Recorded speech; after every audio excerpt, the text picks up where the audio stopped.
Welcome to our new segment called the Harness Racing New South Wales Drought Assistance Updates, where we'll try to keep you informed as best as we can every week with what's happening with these packages. And John, let's talk about breeding nurseries and stud farms and the assistance that's being offered there. Well, in the last board meeting, the board members took on communications and representations from the stud farms and the breeding nurseries where a real lot of the mares are located, and they looked at what the balance was there with going forward with the assistance packages. And this drought didn't start on September 1. It had been building and building, and when we sprung into action correctly on September 1. But what we've done for breeding nurseries and stud farms, we've actually backdated that to July 1. So you go to the website, you see the special application form there, and if you do qualify, and I must point out if you do qualify, you fill in the form and just send it into Harness Racing New South Wales. I'll again say with all these packages, don't be afraid to ask the question and make sure that you don't miss out or that you are completing the forms correctly. And eligible. And eligible, of course, but people might think they're not eligible when they actually are, and most people are with all these packages, but we just need to get the data correct on the forms so we can justify the spend, because it will be a considerable spend out of industry finances to support those who need it during this drought. Okay, one of the other initiatives is the feed transport assistance. Yeah, that commenced, and we've had that in play, and yes, people are gradually applying for that, but that's for everybody.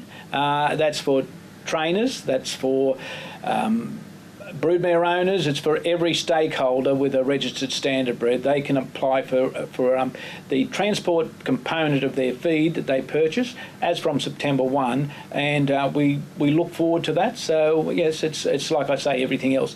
Just certainly make the application, ask the questions.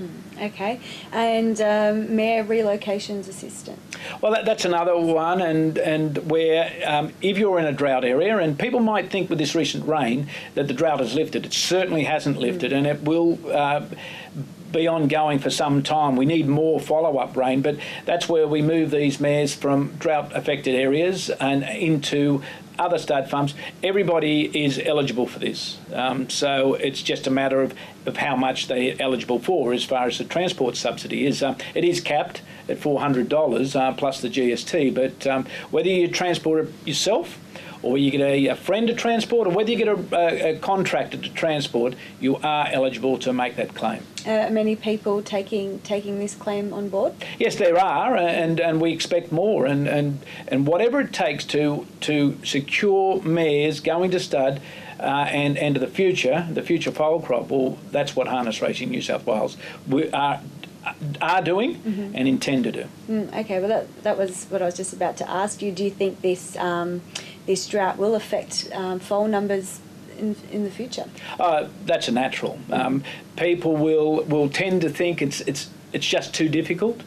It's too difficult in relocating the mares, or it may be too difficult in procuring the feed or even having the feed, because a lot of our participants, our stakeholders, look after these mares themselves in their own backyard or their friend's paddock or whatever. So the board has management working on a scheme which they will examine closely at the next board meeting in a week or so, where if people aren't getting mares in foal, we want to see whether there is a way that we can assist or we can make sure those mares are in foal, so that in 2 or 3 years' time, when the foal crop comes through, it's not a low number. So that's something we're working on. I'm very confident about it. But once again, anyone's got an idea that's feasible and affordable, certainly they can ring and make that comment to us. Queensland have a couple of schemes in place.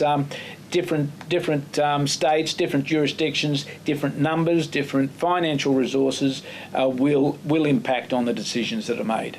Okay, all right. Do you have any other updates for us? No, but as you introduced it, Amanda, we will give an update, as small as what it may be as compared to the previous week by week, so people can be aware that Harness Racing New South Wales has assistance schemes out there, and people should certainly take advantage of those. Yeah, most definitely. And just head to the Harness Media website where all the information is, or call our office, which the number is up on your screen now.